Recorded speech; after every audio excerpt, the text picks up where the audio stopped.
This is Gerardo Del Real with Resource Stock Digest. Joining me today is the CEO, Chairman of Fission 3.0, Mr. Dev Randhawa. Dev, how the heck have you been? It's been a bit. Well, fantastic.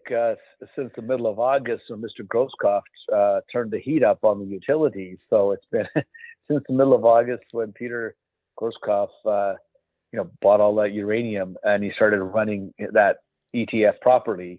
We've all done much better, and so obviously very excited for and happy for the people who were hung in all those tough years and finally seeing the party beginning in uranium. We clearly are in the early stages of what I believe is going to be a historic uranium bull market. You've seen one or two in your lifetime, and you've done very well with those. I want to get into a bit of your background, Dev, because Sure. I think in this upcoming cycle, quality, experience, and obviously exploration is going to deliver a lot of big winners, but there's not that many great teams or companies that actually know how to explore for uranium. It's a tricky industry. Can we speak a bit to your background, Dev? Sure. My background, although it's financial, we got into uranium in 1996 thanks to some strong encouragement and help from Rick Rule. And so we saw a nice run there. And then really the big one was in 2005 when uranium went from, in the teens all the way to 140. And the same thing happened where you have people buying the commodity itself, the yellow cake, and then the stocks follow. So you're seeing a very similar here. Back then we went from 5 companies to 1,000. So there's a lot of people jumping into that space.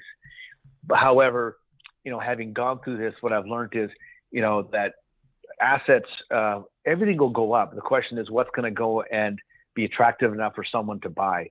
And secondly, I've learned that discoveries, if investors really want to make a big return on their portfolio, they've got to have stocks in their account, not just the chemicals, the fissions or next gens, and et cetera, but you've also got to have somebody who's actually looking for a new deposit. Because the reality is that the industry needs a new cigar discovered every year if we're going to meet the demand. So exploration is very important, and obviously you want to do it with people who've made discoveries before. We're fortunate to be blessed with a technical team that made a discovery at Waterbury, which was a typical unconformity deposit similar to cigar, and for MacArthur. But we've also made a much bigger discovery on the west side of the basin, which was basement hosted, not unconformity. So we've got a technical team that understands both models that are found in the basin. And so if you're going to bet on somebody that's actually found before, because I see a lot of guys raising a lot of flow through over the last couple of decades, but never found anything. They got smells, but they never actually found anything. So if you're going to bet on somebody, bet on people who've done it before, and still valued properly. And I believe Fission 3.0 is valued very cheaply still, given we have 18 fantastic projects that we staked 100% of during a bear market.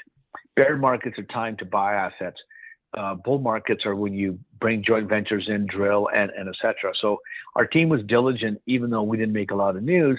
We were still picking up land. In fact, we picked up more land about 2 weeks ago. We have staff watching properties drop. So in exploration counts, the right team, and we own 100% of all our projects, no royalties, nothing. We staked every property we have, and everyone staked on a geological reason, whether it's boulders sitting on the ground or drilling that was done we don't think was interpreted properly. For example, Hardy Bay, Cameco did drill it, but under the old name El Dorado, but they were looking for unconformity deposits. Unconformity, you've got to have this sandstone, which is like a milkshake, sitting on top of the basement. They were looking for that, so they wouldn't drill unless they saw sandstone.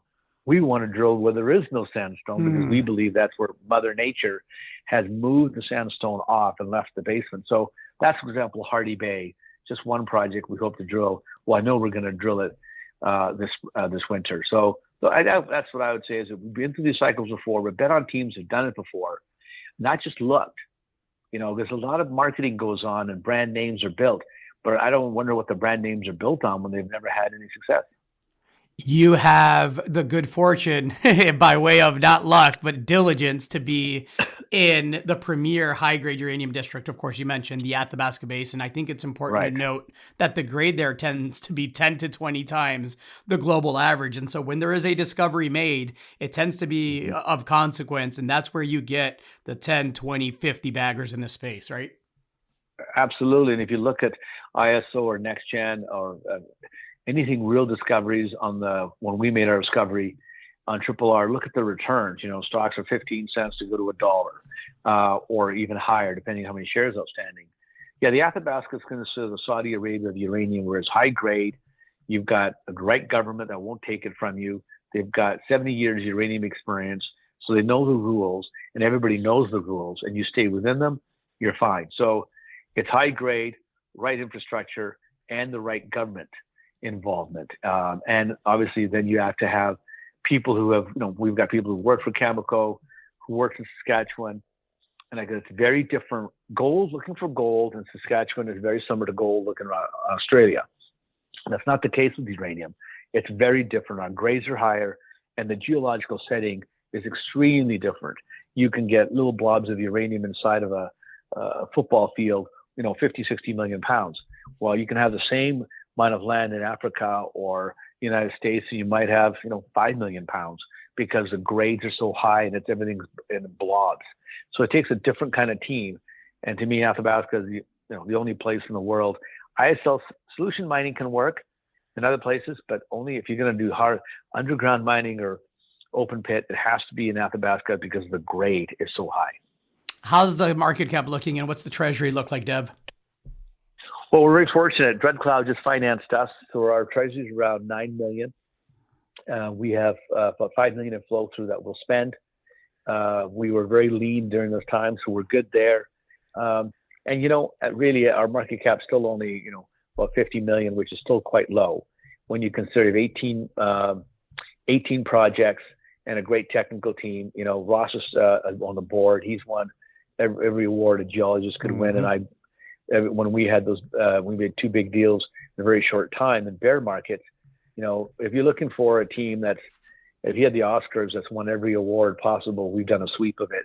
So you're backing a good group of people who've done this before. Maybe we haven't marketed ourselves as well as we should have, but hopefully I think the story gets out is that uranium is here. The big difference that I see in this cycle is the change in the mentality of the green movement.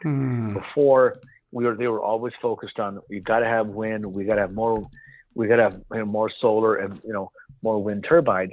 And now they're realizing that the pressure they're putting on each other to meet their ESG goals, are only going to be met through nuclear power. Has to be. And as you saw, 10 countries last week petitioned Brussels saying, look, we can't get there with wind and air. You're telling us we've got to get our emissions down. But the problem is the system isn't working. We can't count on. The problem is, it's called baseload power. Right. Baseload power, we all use it between 5 and 8 o'clock at night. We come home, we turn on TVs, cook and everything. Well, you can't tell the sun at that point. Can you shine a little brighter? Or the wind? You just can't. So this is very different than the last cycle, and this is why I think this can be a longer bull market. Simply because that the greenies are on the side of nuclear, right? And they realize if there's not enough wind and sun, they've got to go to natural gas or oil.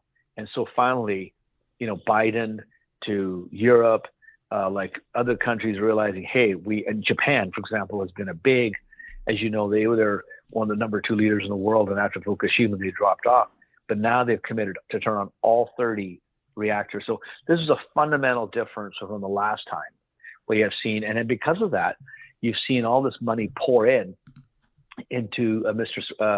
into Sprott's physical fund because they don't know how to play it. So all these fund managers, up to 30, 50 million a day, are pouring into that fund. He simply goes around and buys more uranium. So it starts having an attitude change and people waking up. What you and I have known for a long time is that you got to have a good mix for electricity, and especially if you're talking about, 70% of all cars electrical, or, and look at crypto. how Bitcoin's going through. Well, you need a lot of energy. Where's it going to come from?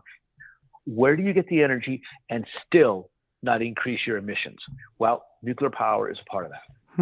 Dev, you got the team, you got the treasury, you have the projects, you have the trend. Thank you. It's going to be an exciting couple of years. I'm looking forward to it. Thank you so much for your time today. Thank you for having me on. Chat soon, Dev. Thank you, buddy. Okay, talk to you soon.